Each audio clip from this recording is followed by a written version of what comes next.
Award এই অনুষ্ঠানে ৭২টি দেশের স্কলারদেরকে তিনি দাওয়াত দিয়েছেন। ৭২টি দেশ অংশগ্রহণ করেছে। সেখানে আমার মতো একটা ভাঙ্গাছেড়া লোককে তিনি প্রধান অতিথি করেছেন। সেখানে আমার বক্তব্যের বিষয় ছিল the scientific miracles in the holy Quran, কোরআনের বিজ্ঞানময় মুজিজা। এর উপর আমাকে বক্তব্য রাখতে হবে। সময় ২ ঘন্টা। ২ ঘন্টা বক্তব্য রাখার জন্য আমি প্রস্তুতি নিতে চাইলাম। কোরআন থেকে বিজ্ঞানের, কোরআন দিয়ে বক্তৃতা করতে হবে, তো আমি বক্তৃতা নিতে হবে কোরআন দিয়ে। এ কোরআন তো ওয়াজের সবচেয়ে বড় কিতাব। ওয়াজের সবথেকে বড় কিতাব কোনটা আমরা বুঝি না। সেই জন্য কিসসা কাহিনী ছাড়া ওয়াজই হয় না। একদিন নবী মুস্তাফায় রাস্তা দিয়ে হাইটে যায়, হরিণ একটা বাধা ছিল গাছেরই তলায়। পড়েন সাল্লাল্লাহ। কোন জায়গায় পাইছে আল্লাহ জানে, এগুলো কোথাও নাই, আন্দাজে বানায় নিয়েছে। কিসসা কাহিনী নবীর নামে সাহাবীর নামে মিথ্যা কথা কইয়া মানুষ কান্দায়। কথা বুঝতে পেরেছেন? কোরআনের শ্রেষ্ঠ ওয়াজের কিতাবের নাম কি? কোরআন। আমি যেহেতু আমাকে বক্তব্য রাখতে হবে, সেখানে সরকারি লোকজন থাকবে। সেই মাহফিলে প্রিসাইড করেছেন অ্যাটর্নি অফ ল ইব্রাহিম দুমেলহা, তিনি প্রিসাইড করলেন। আরবরা উপস্থিত ছিলেন এবং উপস্থিতির সংখ্যা ছিল বিশাল। ওরা পত্রিকায় লিখেছে আরব আমিরাতের শ্রেষ্ঠ সবথেকে বড় জমায়েত হয়েছে এটা। টিভি চ্যানেলগুলি লাইভ প্রচার করেছে।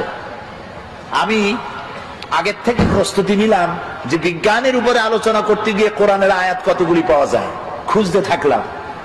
অন্তত আমার খোঁজে, আমি তো ছোট মানুষ, কোরআন অত বুঝি না। লোকেরা কয় মুফাসসিরে কোরআন, আসলে তো কোরআনের তালিব ইলম, আমি কোরআনের ছাত্র। খুঁজতে খুঁজতে পেলাম বিজ্ঞানের সমর্থক, বিজ্ঞানের তথ্যসূত্র পাওয়া যায় এমন আয়াতের সংখ্যা অন্তত 1000-এর কাছে চলে যাবে। এই যে চাঁদ, পূর্ণিমার দিন আমরা চাঁদ দেখি, পূর্ণিমার রাতে চাঁদ দেখেন না? এই চাঁদ আলো দেয়। আজ থেকে 100 বছর আগে মানুষের ধারণা ছিল চাঁদ নিজেই আলো দেয়। আর ছোটবেলায় দাদা নানা নানি তারা বলতো, দাদু মনে বুঝছো? বলে কি? কই যে চাঁদে কালো কালো দেখা যায়, ওটা কি জানো? বলতাম না, জানি না তো। কয় ওটা হলো একটা গাছ। সুবহানাল্লাহ, চাঁদের মধ্যে গাছ। ছোটবেলায় চিন্তা করতাম, কয় যে শুধু গাছ না, ওখানে একটা বুড়ি আছে সুতা কাটে। তখন চিন্তা করতাম যে আরে এই বুড়ি এত কষ্ট করে সুতা কাটে, সারাদিন তো খায় কি। পরে কিন্তু ওই ধারণা আমাদের এখন আর নাই, ঠিক না? ভূমিকম্প সম্পর্কে প্রশ্ন করা হতো, ভূমিকম্প কি জানো? বলতাম না, জানি না তো। কয় যে একটা গরুর 2টা শিঙে পৃথিবী, শিং যখন ব্যথা করে তখন এক শিং থেকে আর এক শিঙে যখন পাল্টায় তখন পৃথিবী কাঁপে ওঠে। চিন্তা করতাম, ওরে বাবা, গরুটা কত বড়, শিংটা কত মোটা। এখন কি তাই বিশ্বাস করি? করি না। আজ থেকে 100 বছর আগে ছিল চাঁদ নিজে আলো দেয়। কিন্তু পরবর্তী সময় বিজ্ঞানীরা আবিষ্কার করলো যে না, চাঁদ আলো যেটা দেয় ওটা ধার করা আলো, ওর নিজের আলো নাই। এ কথা বিজ্ঞান আবিষ্কার করলো এই 100 বছর হলো। কিন্তু বিজ্ঞান জানলো 100 বছর আগে, আর তার 1300 বছর আগে জেনেছেন মুহাম্মদুর রাসূলুল্লাহ সাল্লাল্লাহু আলাইহি ওয়াসাল্লাম। এই কোরআনে সূর্যকে বলা হয়েছে শামসুন। কোরআনে সূর্যকে কি বলা হয়েছে? শামসুন, সিরাজুন, ওয়াহাজুন, দিয়াউন। এর অর্থ কি? সিরাজ, শামস, দিয়া, এক একটার এক একটা অর্থ আছে। কোনটার অর্থ হচ্ছে প্রদীপ্ত প্রজ্জ্বল, কোনটার অর্থ হলো উত্তাপ সৃষ্টিকারী, আলো বিকিরণকারী। এটা হলো সূর্য। আর চাঁদের কথা যখন আল্লাহ বলেছেন তখন বলেছেন কামারাম মুনিরা। কামার মানে চাঁদ, মুনিরা মানে আলোক প্রাপ্ত। যে চাঁদ আলো পায়া আলো বিকিরণ করে ওইটার নাম হলো চাঁদ। সুবহানাল্লাহ। তাহলে চাঁদের যে নিজের আলো নাই, এই কথা বিজ্ঞান বোঝার আগে বুঝছে কে? বলেন, মুহাম্মদুর রাসূলুল্লাহ সাল্লাল্লাহু আলাইহি ওয়াসাল্লাম। বিজ্ঞানীরা মনে করেছিল, এই যে অনেকে বলে, যুবকরা বলে, সুশীলরা বলে, সুশীল বুদ্ধিজীবী, বুদ্ধির ঠেলায় দেয়ার ইজ নো গড, আল্লাহ নেই। আমি জানি না কত বোতল খাইলে পরে এই কথা বলতে পারে যে আল্লাহ নাই। আরে বেটা, তুই হইছিস কেমনে? এই পৃথিবী এমনি এমনি হইছে? এই মাইকটা এমনি এমনি হইছে? এই সামান্য ব্রিজটা এমনি এমনি হইছে? কেউ তো বানাইছে। তো মাইকটা, সাইকেলটা, জুতাটা সবটা বানাইতে কেউরে লাগলো, আর তোমারে বানাইতে কেউরে লাগে নাই, এমনি এমনি হইছো। আল্লাহ রহম করুক, বলেন আমিন। তো ওরা বলে যে there is no God, স্রষ্টা বলতে কেউ নেই। তো কি হয়েছে? তো এমনি এমনি হয়েছে সব। এরপরে বিজ্ঞানীরা দেখলো যে চাঁদ হলো পৃথিবীর সব থেকে, নবী করিম সাল্লাল্লাহু আলাইহি ওয়াসাল্লামকে বিশ্বাস করতে চায় না, কোরআনকে বিশ্বাস করতে চায় না, বলে যে আমাদের বিজ্ঞানীরা তো চাঁদে গেছে। আরে মুহাম্মদ সাল্লাল্লাহু আলাইহি ওয়াসাল্লাম কদ্দুর গেছে, উনি তো আর চাঁদে যাইতে পারে নাই, কাজে বিজ্ঞানীদের গুরুত্বই বেশি। তা আমি বলি ভাই, চাঁদ হলো পৃথিবীর সব থেকে নিকটতম উপগ্রহ। চাঁদ হলো পৃথিবীর মাটি থেকে 2,32,000 মাইল দূরে। এটা একটা উপগ্রহ, পৃথিবীর চাইতে ছোট বা বড়। কিন্তু সূর্য হচ্ছে পৃথিবীর মাটি থেকে 9,30,00,000 মাইল দূরে, ঠিক না? আর ওই সূর্যটা হলো পৃথিবীর থেকে 13 লক্ষ গুণ বড়। বিজ্ঞানীরা মনে করলো এটাই বুঝি শেষ, কিন্তু না, সেটাই শেষ না। দেখা গেল সূর্যের চাইতে বড় আছে, কি আছে? সূর্যের চাইতে আছে বড় আছে তারকা, গ্যালাক্সি। গ্যালাক্সির ভিতরে এমন এমন তারকা আছে, যে তারকা খুব মন খারাপ, মন খুলে শুনুন, যেই সূর্যটা পৃথিবীর চাইতে 13 লক্ষ গুণ বড়, এরকম 2.5 থেকে 3 কোটি সূর্য খাইয়া হজম করতে পারে এরকম হাজার হাজার অসংখ্য তারকা আল্লাহ তাআলা আকাশে সৃষ্টি করে রেখেছেন। বিজ্ঞানীরা মনে করলো এই তারাই তাহলে বড়, কিন্তু পরবর্তী সময় আবিষ্কার হলো না, ওই তারাই বড় না, ওর থেকেও বড় আছে। ওর থেকে বড় কি? ওর থেকে বড় হলো ব্ল্যাক হোল। ব্ল্যাক হোল হচ্ছে অন্ধকার কূপ। এই অন্ধকার কূপটা এত বড় কূপ যে তারায় 2.5 থেকে 3 কোটি সূর্য খাইয়া হজম করতে পারে। সেই তারা ঘুরতে ঘুরতে যদি ব্ল্যাক হোলের রেঞ্জের মধ্যে এসে যায়, তাহলে এই ব্ল্যাক হোল আপনি যেমন চকলেট চুষে শেষ করে ফেলেন, তার থেকে দ্রুত সময়ের ভেতরে ওই তারা চুষে শেষ করে ফেলে দেয়। এই কথা বিজ্ঞান জানলো সেদিন। আর আল্লাহ রাব্বুল আলামিন বিজ্ঞান জানার 1300 বছর আগে আল্লাহ রাব্বুল আলামিন বলছেন, ফালা উকসিমু বিন নুজুম, সেই তারকাসমূহের শপথ, সেই তারকাসমূহের শপথ করি, যেই তারকাসমূহ নিপতিত হয় যেখানে। ফালা উকসিমু বিমাওয়াকিন নুজুম, তারকাসমূহ নিপতিত হয় যে জায়গায়, সেই জায়গার শপথ করি। তো তারকাসমূহ নিপতিত হয় কোথায়? ব্ল্যাক হোলের মধ্যে। সেই কথা আল্লাহ তাআলা 1400 বছর আগে বলে রেখেছেন কোরআন শরীফের মধ্যে। এই যে আপনার আমার একটা শরীর, একটা বডি আছে না? কেমনে হয়েছে এই বডিটা? আল্লাহ রাব্বুল আলামিন বলেন, এই কোরআনের মধ্যে বলেছেন, ইন্না খালাকনাকুম মিন তুরাবিন সুম্মা মিন নুতফাতিন সুম্মা মিন আলাকাতিন সুম্মা মিন মুদগা। তোমাকে মাটির, নিষ্প্রাণ মাটি দিয়ে সৃষ্টি করা হয়েছে, এর থেকে নুতফা হয়েছে, মায়ের পেটে চলে গিয়েছে। এখন বিজ্ঞানীরা, ভ্রূণ তত্ত্ববিদরা বলেন, ভ্রূণ তত্ত্ববিদ তারা বলেন ভ্রূণ থাকে মায়ের পেটে 3টা পর্দার আড়ালে। এখন বলতেছে, আর কোরআন বলতেছে ফি জুলুমাতিন সালাস, 3টা পর্দার আড়ালে মায়ের পেটে সন্তান থাকে, ফি কারারিম মাকিন, একটা সুরক্ষিত জায়গার ভিতরে আমি এটাকে রেখে দেই। আলাকা সুম্মা মিন নুতফাতিন সুম্মা মিন আলাকা, আলাকা মুআল্লাক থেকে। বিজ্ঞানীরা এখন আবিষ্কার করেছে যেটা মায়ের পেটের মধ্যে যে জরায়ু আছে, বাচ্চা থলি যেখানে বাচ্চাটা থাকে, ওইখানে আলাকা, এটা ঝুলন্ত অবস্থায় সেটকে থাকে, লাগিয়ে থাকে, মিশে থাকে। ওরা এখন বলতেছে, কিন্তু আল্লাহ বলেছেন 1400 বছর আগে। তারপরে আল্লাহ কি বলছেন? এটাকে আমি গোশতপিণ্ড বানাই, ফাঁকা সাউনাল ইযামা লাহমা, এই গোশতগুলিকে কচি কচি কতগুলি হাড্ডি দিয়া বডি ফরমেশন করে, তার উপরে গোশত দেই, তার উপরে লাহাম দেই, চামড়া দেই, এরপরে একটা মানুষের আকৃতি ফি আইয়ি সূরাতিম মা শা রাক্কাবাক, রাক্কাবা ইউরাক্কিবু তারকিবান, একটার পর একটা জোড়া দিয়া আমি তোমাকে তৈরি করেছি। দেখো তো জোড়া কতগুলা, হাতের আঙ্গুল থেকে শুরু করে বাহু পর্যন্ত কয়টা জোড়া বলেন?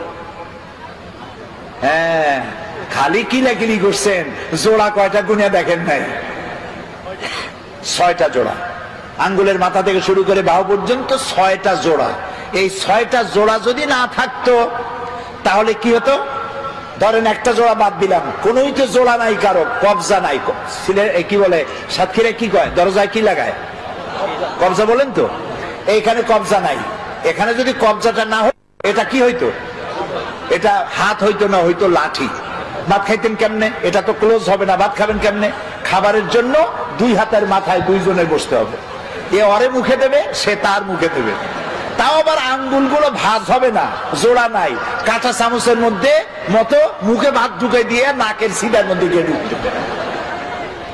হাসতেছেন, কোরআন বোঝেন নাই, কপাল করেছে। আল্লাহ বলতেছেন এমনি এমনি সেজদা দিবি বেটা,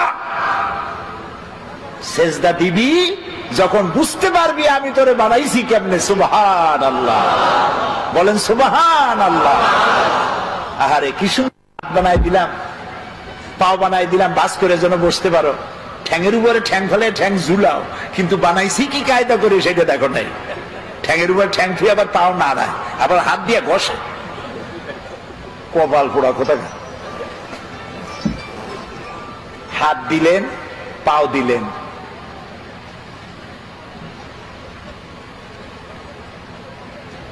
ঠোঁট দিলেন কথা বলার জন্য। ওয়ালিসানা ওয়া শাফাতাইন ওয়া হাদাইনাহুন নাজদাইন। সুবহানাল্লাহ কোন। আচ্ছা, এই যে 2টা ঠোঁট, আগেই কোন সুবহানাল্লাহ। আচ্ছা, এই 2টা ঠোঁট যদি না থাকতো, ঠোঁট দুটো কত সুন্দর, হাসি দিলে এই ঠোঁটেই সৌন্দর্য বাড়ায় দেয়। দাঁত আর ঠোঁট দুটো মিলে হাসির সৌন্দর্য বাড়ায়। বুড়া মানুষের দাঁত নাই, সে যদি হাসে তার হাসি একরকম। জি, আবার দাঁত ভাঙ্গাদের দাঁত নাই, ফাঁক ফাঁক, ওর হাসি একরকম। পুরা দাঁতগুলি আছে, ঠোঁটও আছে, এর হাসি আবার আর এক রকম।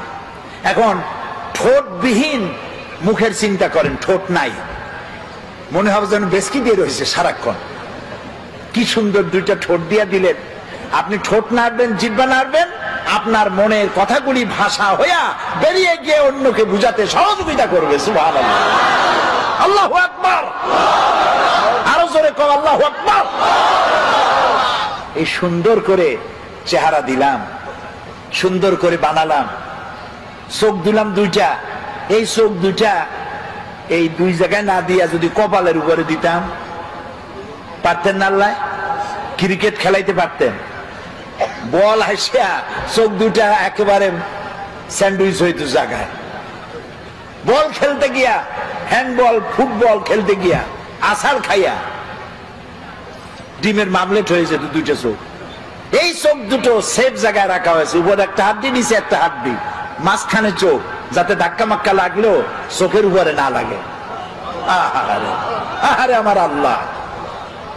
এরপরে চোখে মানুষ পলক দেয়, সাতক্ষীরার লোক পলক দেয়, ইচ্ছা করে দেন না অটোমেটিক?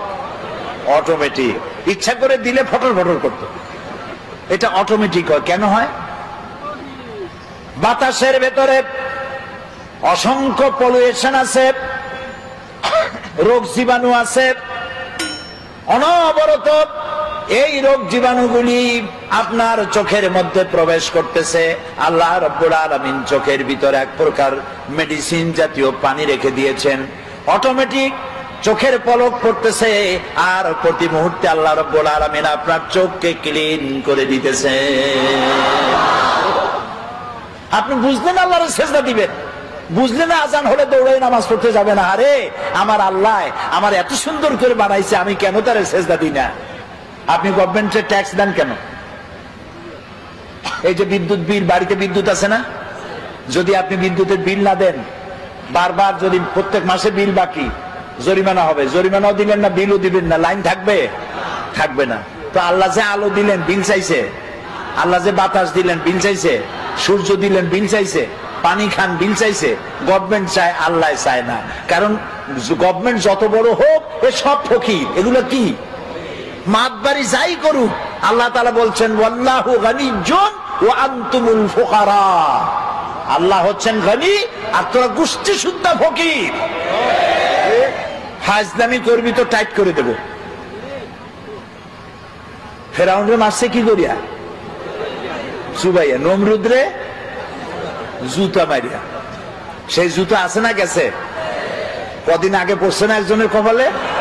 কার কপালে? একেবারে আসল জায়গা। জুতা রিজার্ভ, বেকায়দা করবা, জুতা আছে। সেই জন্য বুঝতে হবে, আল্লাহরে চিনতে হবে। এই কোরআন এই কথাগুলি শেখায়, একটা আমার বানানো কথা নয়, এই সবগুলি কোরআন শরীফের ভিতরে আছে। তোমার কেমনে বানাইছি? ফালিয়ানজুরিল ইনসান, মানুষ চিন্তা করুক তার নিজের ব্যাপারে, তার নিজের ব্যাপারে চিন্তা করুক, তারে আমি কেমনে বানাইছি। সুবহানাল্লাহ বলেন। আপনার পা থেকে শুরু করে মাথা পর্যন্ত যে নার্ভ সিস্টেম, রগের যে সিস্টেমটা আছে, শরীরের সমস্ত রগগুলি যদি ছিঁড়া পাশাপাশি সাজানো যায়, 3 একর জমিন লাগবে সাজায় রাখতে। একটা মানুষের শরীরে এত রগ আছে। এই রগগুলি কেন? আপনি যা খান সমস্ত খাবারগুলিকে কার্বোহাইড্রেট বলা হয়। কার্বোহাইড্রেট, আর কার্বোহাইড্রেট হলো ডাল, ডাল জাতীয় খাদ্য, আটা, আটা জাতীয় খাদ্য, চিনি, চিনি জাতীয় খাদ্য, চাউল, চাউল জাতীয় খাদ্য। এই খাদ্যগুলি আপনি খেলে পরে এ দিয়ে পেশাব হয়, পায়খানা হয়, আর রক্ত হয়। রক্তগুলি কেন? শরীরকে তরতাজা রাখার জন্য, শরীরকে উষ্ণ রাখার জন্য, কার্যক্ষম করে রাখার জন্য। এখন রক্ত শরীরের যে এলাকায় যাবে না সেটা প্যারালাইজড হয়ে যাবে। সমস্ত শরীরে রক্ত প্রবাহিত করার জন্য আল্লাহ রাব্বুল আলামিন আপনার বডির মধ্যে একটা জেনারেটর দিয়েছেন। ওই জেনারেটরের নাম কি বুদ্ধি করে কোন তো? হার্ট। হার্টটা কোথায়? মাথায়। কোন জায়গায়? এই যে এইখানে। এই হার্ট অনবরত পাঞ্চিং হচ্ছে, সিস্টোলিক এন্ড ডায়াস্টোলিক। এটা এরকম করতেছে, দেখতেছেন আমার হাত এরকম করতেছে। তো এরকম করতে করতে এরকম করে যদি আর না ছাড়লো তাহলে বলা হলো হার্ট অ্যাটাক করেছে, লোকটা হার্ট অ্যাটাক করে মারা গেছে। আর যখন হসপিটালে থাকে তখন বলে, এটা সাধারণ লোকের ব্যাপারে বলে না, নেতাদের ব্যাপারে বলে, অমুক নেতা হসপিটালে মৃত্যুর সঙ্গে পাঞ্জা লড়িতেছেন। কত বড় বীর, মৃত্যুর সাথে পাঞ্জা লড়ে। ছাগল কি আর গায়ে লেখা থাকে? আরে বাবা, আজরাইলকে, মালাকুল মউতকে যখন মানুষ দেখবে, দেখার সাথে সাথে তার এত বড় পিপাসা হবে, তার মনে হবে 7টা সমুদ্রের সব পানি খেলেও আমার পিপাসা মিটবে না। মালাকুল মউতকে দেখলে এমন অবস্থা হবে, সেই মউতের সাথে পাঞ্জা লড়বা তুমি। কুজাও চাই শীতে শুইতে। তো হার্ট এ পাঞ্চিং করছে, রক্তগুলো টানতেছে, ছড়িয়ে দিচ্ছে, মাথা থেকে বলেন পা পর্যন্ত ছড়িয়ে দিচ্ছে। এখন চিকিৎসা বিজ্ঞানী যারা, তারা কিন্তু নাস্তিক হয় না। আমার বয়স তো কম হলো না, আল্লাহ তাআলা তার এই কোরআনের খেদমত করার সুযোগ দিয়েছেন অর্ধ শতাব্দী, প্রায় 50 বছর কোরআনের কারীমের খেদমত করেছি। আল্লাহ তৌফিক দিয়েছেন বাংলাদেশ থেকে উত্তর গোলার্ধ থেকে দক্ষিণ গোলার্ধ পর্যন্ত পৃথিবীর 4-5টি মহাদেশের অন্তত 50টিরও বেশি দেশ সফরের তৌফিক আল্লাহ দিয়েছেন। এবং এই কোরআনের ব্যাখ্যা বলার কারণে এ পর্যন্ত আমার মতো আল্লাহ তাআলা ছোট্ট গোলামের কাছে অমুসলিমরা যা ইসলাম কবুল করেছে তাদের সংখ্যা 600 ছাড়াই গেছে। আন্দাজে হয় নাই, কোরআনের ব্যাখ্যার কারণে হয়েছে। গল্প গুজব দিয়া, কাহিনী কেচ্ছা দিয়া কান্দাইয়া হয় নাই। কানছে তো আল্লাহর মহব্বতে, কানছে আল্লাহর ভয়তে, কানছে জাহান্নামের ভয়তে, কানছে আল্লাহ করেছেন মেহেরবানি, আমি করেছি না ফরমানি। এই অপরাধের ভিত্তিতে মানুষ কেঁদেছে, আমিও কেঁদেছি, জনগণও কেঁদেছে। তো আল্লাহ তাআলা বলছেন, দেখো এখানে একটা হার্ট আছে, কাল্ব। এটার নাম কি? কাল্ব, হৃৎপিণ্ড।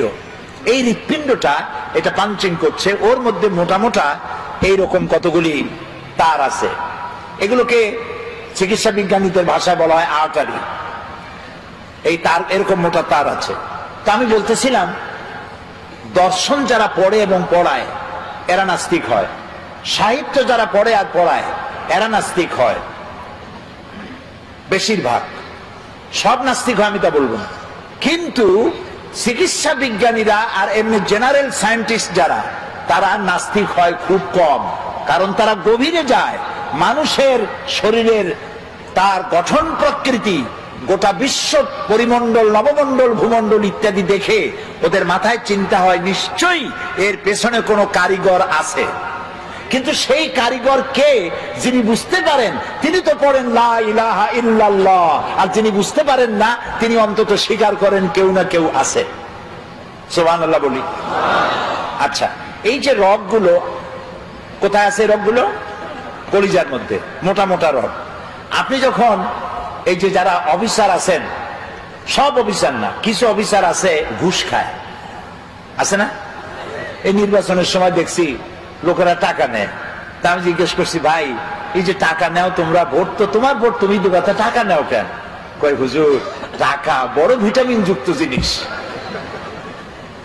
এই যে ভিটামিন যুক্ত জিনিসগুলো নিল, ঘুষ খাইলো, পাঙ্গাস কিনলো, বড় বড় পাঙ্গাসের পেটি, ছাগলের চর্বি, গরুর চর্বি, যা খাইলেন এ সবগুলি রক্তের ভেতরে গিয়া ঢুকলো, কলিজার ভিতরে যা আটারি আছে এরকম ছিদ্র ওর মধ্যে ঢুকলো, ঢুকে দেওয়ালে চর্বি লাগতে থাকলো, লাগতে লাগতে এখন রক্ত পাস হওয়ার মতো নাই, এটা শুকাইতে শুকাইতে এরকম হয়ে গেছে। তখন অ্যানজাইনা শুরু হয়, বেদনা শুরু হয় হার্টের মধ্যে। কি হয়? বেদনা। এটাকে চিকিৎসার ভাষায় বলা হয় অ্যানজাইনা হয়েছে। তখন তাকে এনজিওগ্রাম করতে হয়। এনজিওগ্রাম করে দেখা গেল যে তার দুইটা অথবা আর্টারি ব্লক হয়ে আছে 90% or 75% or 80% or 100%। এখন এই লোকটাকে বাঁচাতে হবে। কেমনে বাঁচাবেন? বাইপাস অপারেশন করবি, শীত করে ভালাইয়া বুকটারে ভাড়বে, হারিয়ে কলজাটারে বাইর করবে, কলজা বাইর করিয়া ওইখানে আর একটা তার লাগাবে, মরে যাওয়া তারটা বাদ দিয়ে নতুন তার লাগাতে হবে। সেই তার পাবে কোথায়? ছাগলের তারে হবে, গরুর তারে হবে। এবার দেখুন কোরআন, আল্লাহ রাব্বুল আলামিন মানুষের শরীরের ভেতরে, হাতের ভিতরে, রানের ভিতরে, হাঁটুর নিচে এমন কিছু পার্টস রেখে দিয়েছেন স্পায়ার পার্টস হিসাবে, এমন কিছু রগ রেখে দিয়েছেন যে রগগুলি অন্য কোনো কাজে লাগে না। চিকিৎসকগণ সেই রগগুলি কেটে নিয়ে হার্টের বাদ পড়া রক্তরে বাদ দিয়ে নতুন করে হাতের থেকে রগ নিয়ে আবার রক্ত চলাচল করে মানুষটার জীবন আবার ফিরে পেয়ে যায়। এই হচ্ছে আমার আল্লাহ তাআলা। সুবহানাল্লাহ। এই হচ্ছে আমার আল্লাহ তাআলা। কিডনি লাগবে দুইটা, একটা আল্লাহ দিয়েছেন কয়টা? দুইটা। চোখ একটা হলেও সারত, কিন্তু আল্লাহ দিছে কয়টা? দুইটা। শোনার জন্য কান কয়টা? দুইটা। এই কান যদি গাধার মতো লম্বা হইতো, পুলিশের হাতে পাইলে টানতে টানতে নিয়ে যেত। শোনার কামও হবে আর দেখার সৌন্দর্য হবে। সুবহানাল্লাহ কবেন না?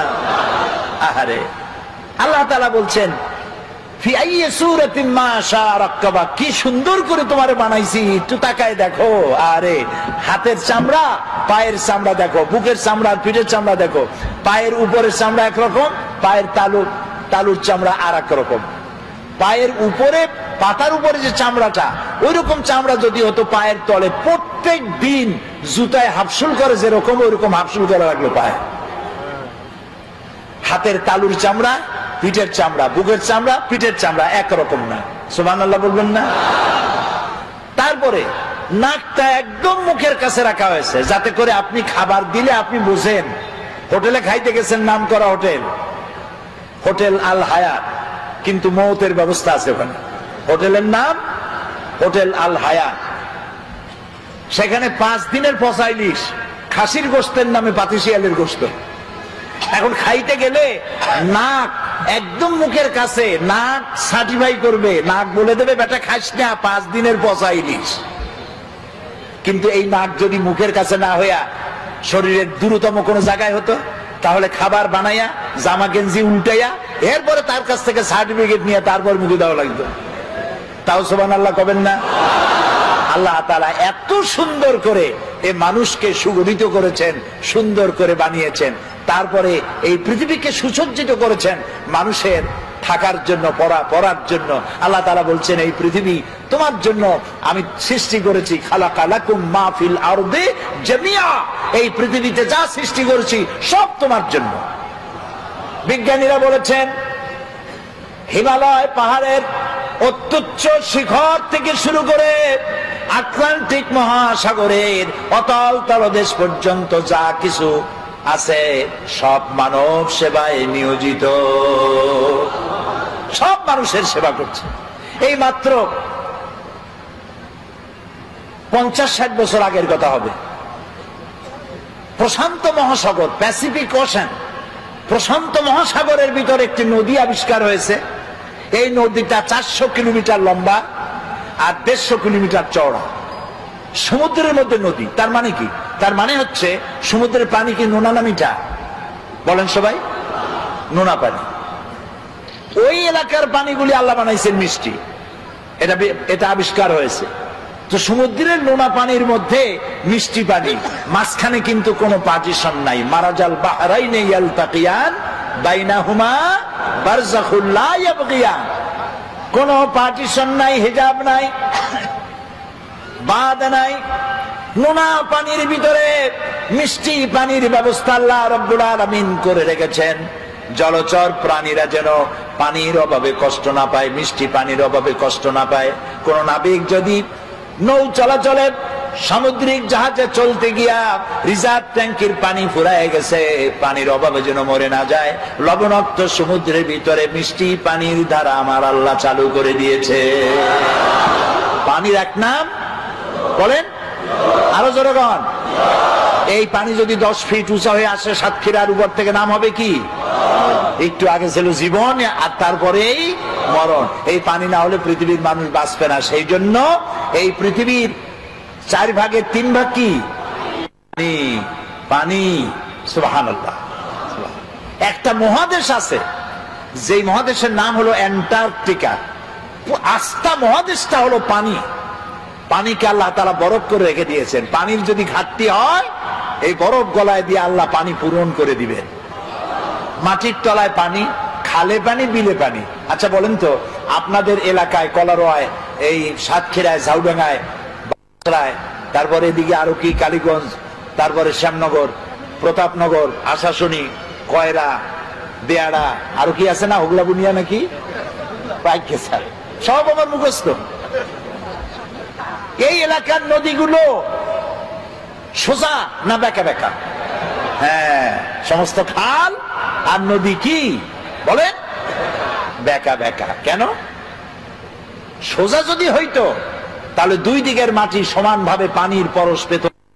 বাঁকা বাঁকা করে সব দিকের মাটি পানি নিতে পারে এই ব্যবস্থা করেছে আমার আল্লাহ রাব্বুল আলামিন।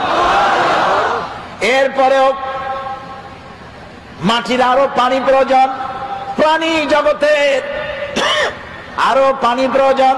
সেজন্য রব্বুল আলামিন বলেন, আল্লাহুল্লাযী আরসালার রিয়াহা ফাতুসিরু সাহাবা ফাসুকনাহু ইলা বালাদিন মাইয়িতিন فأحيينا به الأرض بعد موتها كذلك النشور سبحان الله الله الذي أرسل الرياح আল্লাহ হচ্ছেন তিনি যিনি বাতাসকে প্রবাহিত করেন, সমুদ্রের লবণাক্ত পানিগুলি উত্থিত করেন, মেঘমালায় পরিণত করেন। সুবহানাল্লাহ করেন।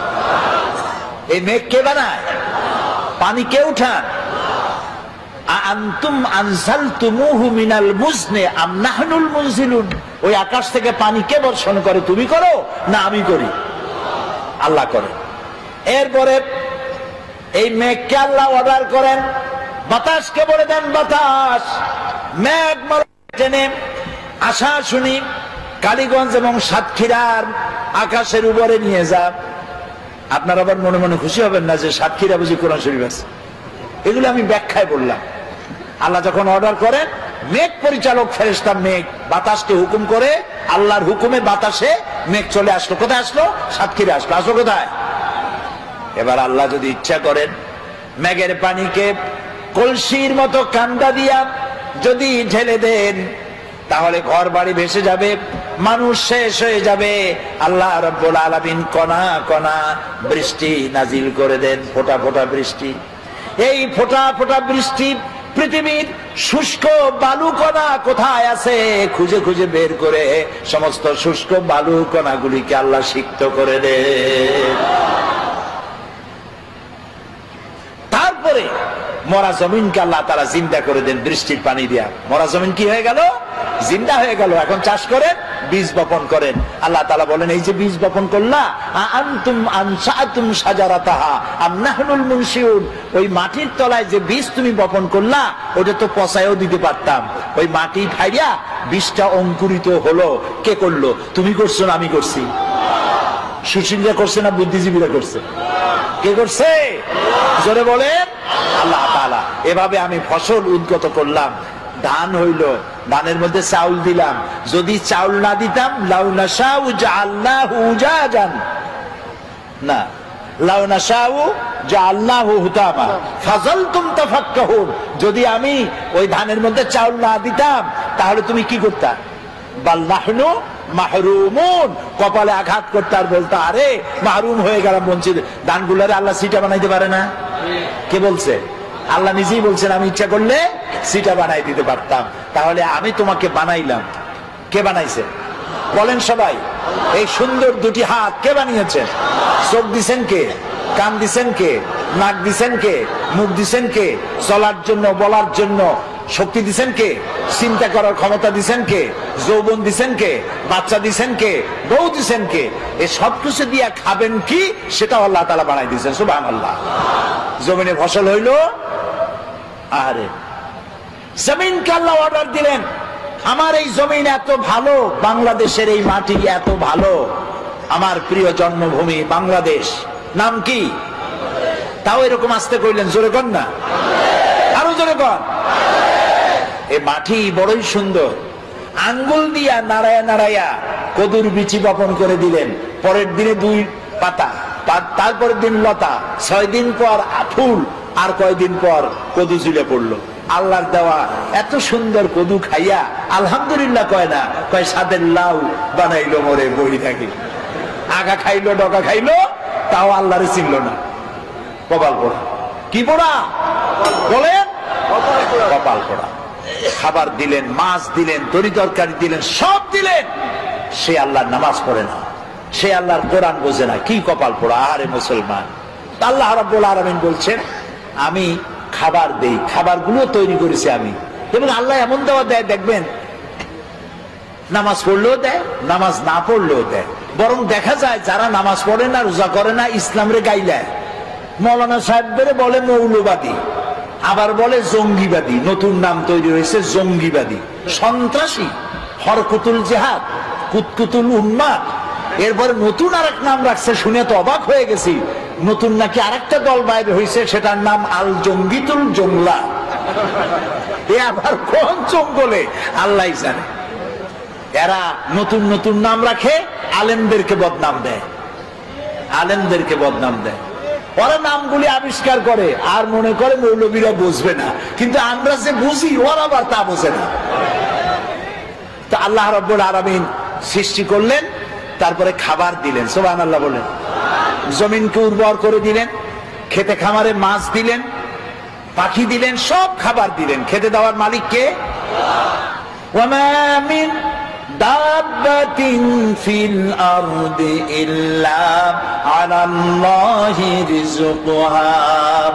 এই পৃথিবীর উপরে এমন কোন বিচরণশীল জীব নাই যে জীবের রিস্কের দায়িত্ব আমি আল্লাহ নিজ হাতে গ্রহণ করি নাই। সকল জীবের রিস্কের দায়িত্ব কার? তো আমরা দেখি নামাজ রোজা যারা করে এরা বরং কম পায়, যারা নামাজ রোজা করে না, আল্লাহরে গাইল দেয়, ইসলামরে গাইল দেয়, ইসলাম মিটাবার চেষ্টা করে, ওরা পায় বেশি। ঠিক না? আল্লাহ তাআলা বলছেন লা ইয়াগুররান্নাকা তাকাল্লুবুল লাযিনা কাফারু ফিল বিলাদ। ও মুসলমানেরা, এই কাফেরদের চাকচিক্য সম্পদ দেখা তুমি ভয় পাইও না, চিন্তা করো না, প্রতারিত হও না। মাতাউন কালিল, সামান্য কিছু সময়ের জন্য আমি ওদের দিছি। সুম্মা মাওয়াহুম জাহান্নাম, এরপরে ঠিকানা হবে কোথায়? ওয়াবিসাল মাসির। আরে হায় হায়, দুনিয়া কা মজা লে লো, দুনিয়া তোমারি হ্যায়। তো দুনিয়ার মজা লোটার জন্য খুব লুটপাট করো, তারপরে সময় আসবে যখন বলবো আমার স্বাদ না মিটিল, আশা না ফুরিল, তারপরে কি সকলই ফুরায় যায়। আরে খাইতে পারলাম না, এত বাড়ি বানাইলাম, এত ঘর বানাইলাম, এত লুটপাট করলাম, এত শয়তানি করলাম, এত ডিজিটাল করলাম, আরে সব তো গেল শেষ হইয়া, সব শেষ, সব শেষ হয়ে যাবে। আল্লাহ রাব্বুল আলামিন খেতে দেন, পড়তে দেন, আর আল্লাহ মানুষকে ক্ষমতা দিয়ে বলেন লিনানজুরা কাইফা তা'মালুন, ক্ষমতা দেই আর তাকায় থাকি তোমার আমলটা কেমন হয়। সুবহানাল্লাহ বলেন, সুবহানাল্লাহ। সমুদ্রের মধ্যে যে এই যে আপনাদের বাড়িতে টেলিভিশন ডিশ লাইন আছে না, এই ডিশ লাইনে উপকারও আছে, ক্ষতিও আছে। এত সব বাজে ছবি আসে, এগুলি বন্ধ করা ভালো, কন্ট্রোল করা ভালো। কিন্তু ভালো ভালো ছবিও আছে, যেমন ন্যাশনাল জিওগ্রাফি একটা চ্যানেল আছে, ডিসকভারি একটা চ্যানেল আছে, এনিম্যাল প্ল্যানেট একটা, এনিম্যাল প্ল্যানেট একটা চ্যানেল আছে, আছে না? এই চ্যানেলগুলি আমি মাঝে মধ্যে দেখি। সমুদ্রের ভিতরে সব থেকে বড় জলচর প্রাণীর নাম কি? তিমি। নীল প্রজাতির তিমি যেটা, সেটার ওজন 5000 টন পর্যন্ত হয়। একটা মাছের ওজন 5000 টন পর্যন্ত। ওটা যে বাচ্চা দেয়, তিমিতে ডিম পারে না, কি দেয়? বাচ্চা দেয়। তো মা যেমন বাচ্চাও তো তেমন। বাচ্চাটা পৃথিবীতে যেদিন আসে সেদিন থেকে শুরু করে প্রত্যেক দিন তার দুধ লাগে 50 থেকে 60 মণ। কোন গভর্নমেন্ট খাওয়ায়? আরে বলো, কোন গভর্নমেন্ট খাওয়ায়? নাম কি তার? চিৎকার দিয়া বলো। আল্লাহ তাআলা খাওয়ায়। সুবহানাল্লাহ, সুবহানাল্লাহ। খাবারের দাবিতে সুন্দরবন থেকে রয়্যাল বেঙ্গল টাইগার খাবার না পাইয়া নিজেরা কামড়া কামড়ি করে 500 বাঘ না খাইয়া মারা গেছে। এরকম কোন খবর পত্রিকায় ছাপা হয়েছে? পত্রিকার তো অভাব নাই, দৈনিক দেখে নেব। প্রত্যেক দিন চিৎকার, মাসিক হুঙ্কার, এই যে পত্রিকাগুলি, তো দৈনিক দেখে নেব এই পত্রিকায় কোনদিন এরকম ছবি আসছে, খবর আসছে? কুমিররা না খাইয়া, হাঙ্গরেরা কামড়গুলি না খাইয়া 2000 কুমির, হাঙ্গর, কামড় নদীর ভিতরে ভেসে উঠেছে। হয়েছে এরকম? হয়েছে এরকম? হয় নাই। ওরা না খেয়ে মরে না। আচ্ছা এখন বলেন, সংখ্যায় কারা বেশি? সংখ্যায় মানুষ বেশি, না পিঁপড়া থেকে শুরু করে পাখি পর্যন্ত তারা বেশি? অন্য সৃষ্টি জগতের মানুষ ছাড়া অন্যরা বেশি। সেগুলো না খাইয়া মরে না। না খেয়ে মরে কারা? মানুষগুলি। ওগুলো না খাইয়া মরে না। এবার আল্লাহ রাব্বুল আলামিন তিনি বলছেন, আমি খাবার দেই, গর্ত থেকে পিঁপড়া বের হয়, সাপ বের হয়, সুন্দরবন বন থেকে বাঘ বেরিয়ে গেল, সিংহ বেরিয়ে গেল, হাতি গন্ডার বেরিয়ে গেল, পানির ভিতরে পুঁটি মাছ থেকে তিমি মাছ, মহাশূন্যে টুনটুনি পাখি থেকে শুরু করে ঈগল পাখি, যে 2 থাবা দিয়া 2টা ভেড়া থাবা দিয়ে উড়ে চলে যেতে পারে, এই শক্তিশালী পাখি। সমস্ত প্রাণী জগৎ সকাল বেলায় খালি পেটে মহাশূন্যে উড়ে বেড়ায়, জঙ্গলে ঘরে, সমুদ্রে সাঁতার কাটে, আর সন্ধ্যা হতে না হতে সমস্ত প্রাণীর পেট ভরে দিয়ে আমি আল্লাহ যার যার ঘরে ফিরাইয়া দেই। সুবহানাল্লাহ, সুবহানাল্লাহ। এ হচ্ছে আমার আল্লাহ। সেই আল্লাহর সেজদা দাও না যিনি খাওয়ান, যিনি পরান, যিনি সবকিছু দিয়েছেন, সে আল্লাহকে ভুলে গিয়েছ। খেতে দেওয়ার মালিক তিনি। কত খাবা তুমি? হাদিসে কুদসি, হাদিসে কুদসি, অর্থাৎ এটা কোরআন না, আল্লাহ বলেছেন। কি সেটা? হাদিসে কুদসির ভিতরে এসেছে, মুত্তাফাকুন আলাইহি। আল্লাহ তাআলা বলছেন, পৃথিবীতে যত জিন এসেছিল আর যত মানুষ এসেছিল, পৃথিবীতে যত জিন আসবে আর যত মানুষ আসবে, যদি পৃথিবীর কোন একটি মাঠে একত্রিত হয় আর যার যার চাহিদা আমার কাছে চাইতে থাকে, সকলের চাহিদা কি একরকম? আমি চাই কুল বড়ই খাবো সাতক্ষীরা, আপনি চান বাউকুল খাবেন রংপুরে, উনি চায় সবেদা খাবেন, উনি চায় গলদা চিংড়ি খাবো, উনি কয় বিয়ে করব, সে কয় বাচ্চা হোক। তো সকলের চাহিদা তো একরকম না, এক একজনের চাহিদা এক এক রকম। এখন আল্লাহ কি বলেন শোনেন, সমস্ত জেন, আগের কথা মনে আছে তো, সমস্ত জেন সমস্ত মানুষ যা আসছিল আর যা আসবে সব এক মাঠে একত্রিত হইয়া তাদের যার যার চাহিদা অনুযায়ী যদি আমার কাছে চাইতে থাকে, আর সমস্ত চাহিদা যদি আমি সবার পূরণ করে দেই, আমার ভাণ্ড থেকে অতটুকুন ফুরাবে না যতটুকুন একটি সুই সমুদ্রের মধ্যে ডুবাইয়া উঁচা করলে যতটুকুন সমুদ্রের পানি কমবে না, আমার ভাণ্ড থেকে তাও কমবে না। এ হচ্ছে আমার আল্লাহ। বলেন আল্লাহ। আল্লাহ আল্লাহ না কিন্তু আল্লাহ, মুখটা গোল হয়ে যাবে, মহব্বতের সাথে বলেন আল্লাহ আল্লাহ আল্লাহ। অন্তরের অন্তঃস্থল থেকে, মনের মণিকোঠা থেকে একবার যদি কোনো বান্দা ডাক দেয় আল্লাহ, আল্লাহ রাব্বুল আলামিন 70 বার সাড়া দিয়ে বলেন বান্দা কি চাও, আমি হাজির। আহা, জীবনে বহুবার কাবা শরীফে গেছি, কিন্তু কাবা শরীফের ভিতরটা দেখার সুযোগ আমার হয় নাই। কুয়েত আর ইরাকের যুদ্ধ যখন হলো, বাদশাহ ফাহাদ তখন পৃথিবীর 400 স্কলারদের দাওয়াত দিয়েছিলেন। একটা মীমাংসা বৈঠক হয়েছিল মক্কা শরীফে। সৌদি আরবের বাদশাহ ফাহাদ, আল্লাহ জান্নাতুল ফিরদাউস নসিব করুন, মক্কা শরীফে যে সাজান সাজাইছে, মদিনারে যে সোনার মদিনা বানাইছে, সুবহানাল্লাহ কোন, আল্লাহ তাকে জান্নাতুল ফিরদাউসের মেহমান বানায়নি। তিনি আমাকে বলেন নাই, আমাকে কেমনে কেমনে দাওয়াত দিলেন। সেই 400 লোকদের মধ্যে আমার মতো একটা ছোট্ট মানুষকেও তিনি দাওয়াত দিয়েছেন। তো আমার তখন চিন্তা হলো যে কাবা শরীফ এর ভেতরটা দেখার এত ইচ্ছা, কোনোদিন দেখতে পারলাম না। আল্লাহ, এবার রাষ্ট্রীয় মেহমান বানাইছো তুমি, রাজকীয় মেহমান, যদি এইবার একটু সুযোগ পাইতাম। প্লেনে বসে চিন্তা করতেছি, চোখ দিয়ে পানি পড়তেছে, আল্লাহ তোমার ঘরের ভিতরটা দেখতে পারলাম না, একটু দেখাও। প্লেন থেকে নেমে রাজকীয় গাড়িতে করে চলে গেল মক্কা শরীফে, আমাদেরকে 5 স্টার না 7 স্টার হোটেল দিয়ে দিল। এরপর একটা ব্রিফকেস দিল, ব্রিফকেসের ভিতরে রুমে রুমে প্রত্যেকের রুমে একটা করে ব্রিফকেস মেহমানদের জন্য। ব্রিফকেসের ভিতরে 3 দিনের মেহমান আমরা, এই 3 দিন কি কি অনুষ্ঠান আদি হবে সেগুলি লেখা আছে।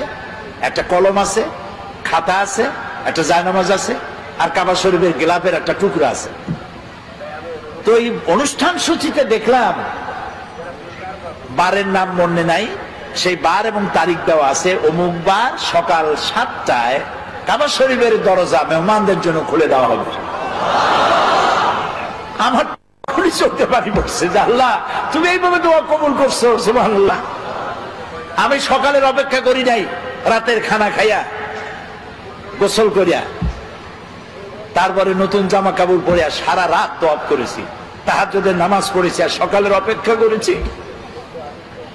ফজরের নামাজের পর দাঁড়ায় আছি এতিমের মতো আল্লাহর ঘরের দরজার সামনে, চিন্তা করছি আমি আগে ঢুকবো। কিন্তু 400 মেহমান তো, আমার আগে ঢুকালেন প্রোটোকল অফিসারেরা, আমার আগে ঢুকালো আজাদ কাশ্মীরের প্রেসিডেন্ট সরদার আব্দুল কাইয়ুম খান, তারে ঢুকাইলো আগে। এরপরে তখন রাশিয়া এবং আফগানের মধ্যে যুদ্ধ হচ্ছিল, তখন আব্দুর রাব আস-সাইয়াফ আর-রাসূল যিনি কমান্ডার ছিলেন আফগানের, তাকে ঢুকালেন দ্বিতীয়, আর তৃতীয় ব্যক্তি হিসাবে এই গোলামের আল্লাহ ঢুকাইলেন। কাবা শরীফের ভিতরে গিয়ে সুন্নত অনুযায়ী 4 দিক ফিরে, কাবার মধ্যে ঢুকলে আর কেবলা এক দিক নাই, এখন চারুদিক কেবলা। চারুদিক ফিরে 2 রাকাত নামাজ পড়ে তারপরে সেজদায় পড়ে গেলাম। অর্ধ ঘন্টার মতো সেজদায় পড়ে প্রাণ ভরে কাঁদছি। তারপরে আমার চিন্তা হলো এই ঘরের মধ্যে 20-22 জনের বেশি লোক এক সময় ধরে না, তা আমি তো অন্যদের উপরে জুলুম করতেছি, আমার তাড়াতাড়ি বেরোনো দরকার। আমি উঠলাম, দাঁড়াই আমি দেখতে পাচ্ছি আমার সামনে দাঁড়ানো আহলে হাদিসের তৎকালীন সভাপতি ডক্টর আব্দুল বারী, তিনি আজ দুনিয়ায় বেঁচে নাই। আল্লাহ তাকে জান্নাতুল ফেরদাউসের মেহমান বানায় নি। আমি দেখছি বুড়া মানুষ, দাড়িগুলি সাদা, চোখ দিয়া পানি পড়ে দাড়ি ভিজে ভিজে পড়তেছে। তিনি আমারে দেখাইলেন, কাবা শরীফের দরজার দিকে আঙ্গুল দিলেন, এদিকে দেখেন। আমি দেখলাম, আমি তো কাঁদতেছি তখনও, দেখলাম আমার চোখটা গিয়ে পড়লো সেখানে যেখানে দরজার উপরে লেখা আছে ওয়াকালা রাব্বুকুম উদউনি আস্তাজিব লাকুম। তোমার রব বলছে, তোমার রবের কাছে ডাকো, রবকে বলো, রবকে ডাকো, তোমার ডাকের জবাব তোমার রব দিবেন। আমি আবারও কানলাম আর বললাম, আল্লাহ আমি এতক্ষণ তোমাকে ডেকেছি, এবার জবাব দেওয়ার দায়িত্ব তোমার। আল্লাহুম্মা লা তারুদ্দানা খাইবিন, আল্লাহ তাআলা একেবারে কিছু না দিয়া ফকিরের মতো খালি হাতে ফেরত দিও না বাবু। আল্লাহর কাছে চাইলে আল্লাহ তাআলা দেন। কপাল পড়েছে মুসলিম মিল্লাতের, সারা পৃথিবীর মুসলমানদের, শুধু আমাদের না, সারা দুনিয়ার। এই মুসলমানদের কপাল যদি ভালো বানাইতে হয় তাহলে এই কোরআনের কাছে আসতে হবে, আল্লাহর দিকে ফিরে যেতে হবে। কোন দিকে ফিরে যাবেন? আল্লাহকে। নামাজটা ঠিক মতো আদায় করেন। যুবক ছেলেরা, যুবকেরা মাহফিলে সব থেকে বেশি আসে, আমার কলিজাটা ঠান্ডা হয়ে যায়। আলহামদুলিল্লাহ, যুবকরা আমাদের সম্পদ, যুবকরা আমাদের নিয়ামত। আলহামদুলিল্লাহ বলেন। আপনি আপনার ডানে বায়ে তাকায় দেখেন তো, বুড়া দাড়ি পাকা কয়জন আর যুবক কত? আপনি যদি রেশিও ভাগ করেন তো আমার কাছে আমি যা দেখতেছি 10% বুড়া মানুষ হতে পারে, 90% যুবক এসেছে মাহফিলে। এই যুবকরা, তরুণরা আমাদের সম্পদ। আমার রাসূল কি বলেছেন জানেন?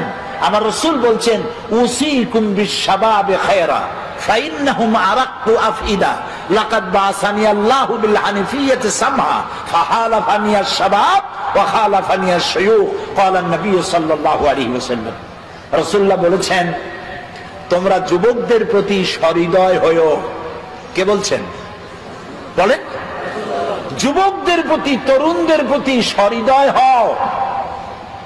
কারণ আল্লাহ তাআলা আমাকে উদারতা সহকারে দিন প্রতিষ্ঠা করতে পাঠাইছেন পৃথিবীতে। এই দিন প্রতিষ্ঠার কাজে আমাকে সহযোগিতা করেছে যুবকেরা, আর বিরোধিতা করেছে। রাসূলুল্লাহ কথাটা কার? আল্লাহ রাসূলের কথা। কার কথা? আমাকে দিন প্রতিষ্ঠার কাজে সহযোগিতা করেছে বলে যুবকেরা, বিরোধিতা করেছে বুড়োরা। এবার আপনি দেখেন, ইতিহাস দেখেন, যারা ইসলাম কবুল করেছিল তারা কারা? হযরত আবু বকর ইসলাম করেছেন, কবুল করেছেন বয়স 37 বছর, 40-এর নিচে। হযরত ওমর ইসলাম কবুল করেছেন 26 বছর বয়স। হযরত আব্দুর রহমান বিন আওফ, জুবাইর ইবনুল আওয়াম বয়স 17 বছর। হযরত আলী ইসলাম কবুল করেছেন বয়স 8.5 বছর। 8.5 থেকে শুরু করে সব বিলো 40-এর নিচে রাসূলকে সাহায্য করেছে, রক্ত দিয়েছে, জীবন দিয়েছে। আর বিরোধিতা করেছে কারা? আবু জাহাল, আবু লাহাব, উতবা, সাইবা, মুগিরা, আবু সুফিয়ান, কুষ্টি সুদ্ধা সব 40-এর উপরে। এখন এই মাহফিলে যারা বুড়ো আসছেন আমার, তারা আবার কিন্তু মন খারাপ করবেন না। আমরা ওই বয়সটা পার হয়ে আসছি, ওই যৌবনকালটা পার হয়ে আসছি। সেই যৌবন শ্রেষ্ঠ যৌবন, যার যৌবনকালটা আল্লাহর জন্য দিয়ে দিয়েছেন। সুবহানাল্লাহ। আরে ভাই, যুবকেরা অনেক সময় বলে একটু এখন হলো যৌবনকাল, এই এখন কি নামাজ পড়বো? বুড়ো হইলে নামাজ পড়বো। বুড়ো হইলে নামাজ পড়বা, বুড়ো কাল পাবা, তার কি কোনো নিশ্চয়তা আছে? এক নাতি, তার দাদা কুজো হয়ে গেছে। কুজো লোক আছে না, হইলে কুজো হয় না? নাতি বলতেছে দাদারে, দাদা বর্ষিটা কিনছো কত দিয়া? দাদা বুঝতে পারছে, দাদা ভাই কেনা লাগবে না, সময় আসলে তুমি একটা মাগনা পাবা। কাজে যুবক বুড়ো, তরুণ যুবক হবে, যুবক বুড়ো হবে, এটা তো ঠিক। তো সেই জন্য যুবকদের প্রতি রাসূলুল্লাহ বেশি আকৃষ্ট ছিলেন। একটা সমাবেশে রাসূলুল্লাহ বক্তৃতা করতেছেন, হযরতে জারীর রাদিয়াল্লাহু তাআলা আনহু, তার চেহারা ছিল চাঁদের মতো সুন্দর। সুবহানাল্লাহ বলে। তিনি মাহফিলে বসার জায়গা পান নাই, এরকম দাঁড়ায় আছে। রাসূল কি নিজের গায়ের চাদর ছুঁড়ে মেরেছেন, ইজলিস ইয়া জারীর, ও জারীর তুমি আমার চাদরের উপরে বসো। সুবহানাল্লাহ। ফাকাব্বালাহা জারীর ওয়া দাম্মাহা ইলাই। হযরতে জারীর রাসূলের চাদরে বসতে পারে কোন মানুষ? সুবহানাল্লাহ। হযরত জারির চাদর নিয়ে বুকের সাথে জড়ায় ধরিয়া চুমা খাচ্ছেন আর বলছেন, আকরামাকাল্লাহ কামা আকরামতানি ইয়া রাসূলুল্লাহ। হে রাসূল, আমি কি আপনার চাদরে বসতে পারি? আপনি আমাকে সম্মানিত করেছেন, আপনার সম্মান আল্লাহ আরো আরো আরো আরো বাড়ায় দিন। যুবকদের তিনি সম্মান করতেন। হযরত আবু সাঈদ খুদরি রাদিয়াল্লাহু তাআলা আনহু, তিনি যখন কোন যুবকদেরকে আসতে দেখতেন দাঁড়ায় যেতেন।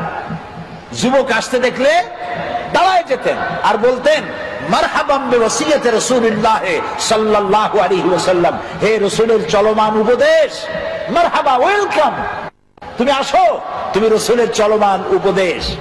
কাদ আমারানা আন নাহফাজাল হাদিসা ওয়া নুআসালাকুম ফিল মাজালিস। রাসূলুল্লাহ আমাদেরকে নির্দেশ করেছেন আমরা যেন তার হাদিসগুলিকে সংরক্ষণ করি আর তোমাদের মতো যুবকদেরকে যেন আমাদের মজলিসে জায়গা করে দেই। কাজী যুবকেরা, আজান হলে বলে মসজিদে চলে যেও, তোমাদেরকে নষ্ট করার জন্য।